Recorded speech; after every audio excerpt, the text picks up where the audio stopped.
Most people are aware that Volvo manufactures safe cars. But what is less well known is that Volvo cars are also successful on the racetrack and in rallying. Most recently, it's the Volvo C30 that is successfully winning competitions in the Swedish Touring Car Championship, the STCC.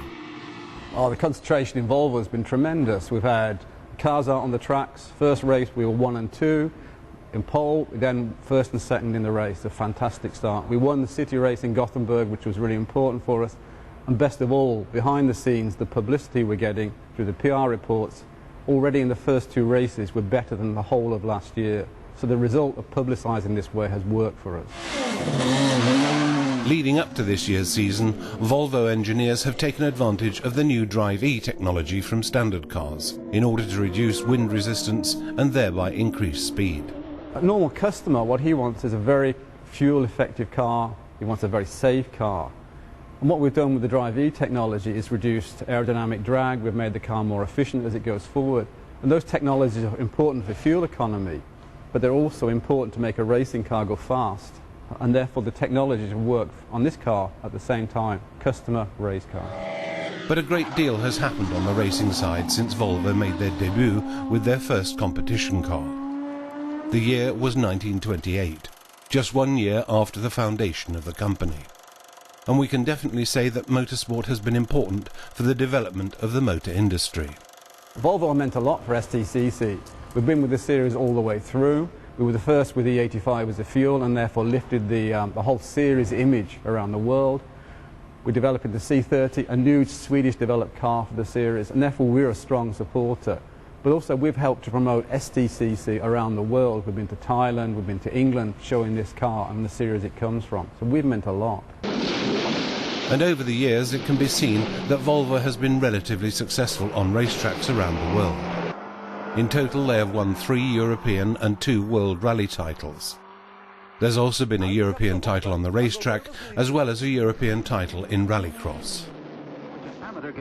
Amongst the many rallies that Volvo cars have won over the years, the RAC Rally in England, the Acropolis Rally in Greece and the Safari Rally in Kenya are amongst the most notable. This last event having been won by the Singh brothers in 1965. The most successful drivers include Sylvia Österberg, Evi Rosqvist, Gunnar Andersson, Carl Magnus Skog and Tom Trana.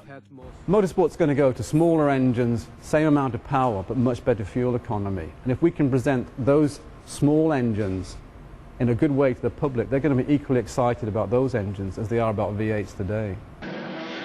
The Volvo 343 wrote the next chapter in Volvo's motorsport history.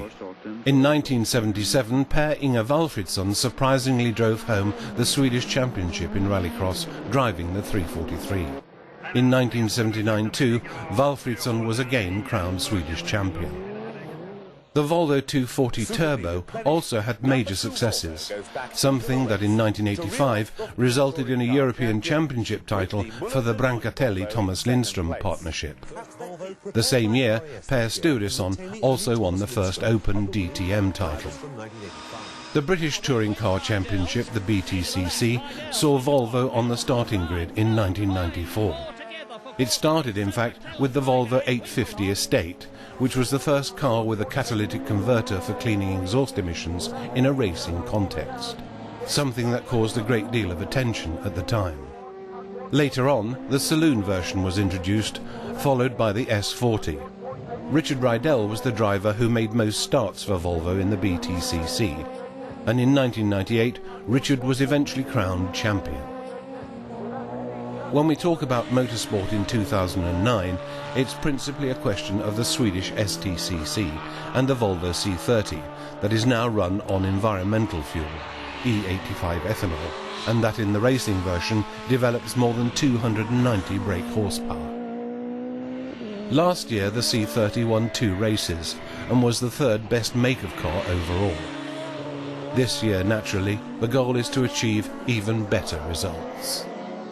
We've got 2 basic goals this season. One is to win, as you know.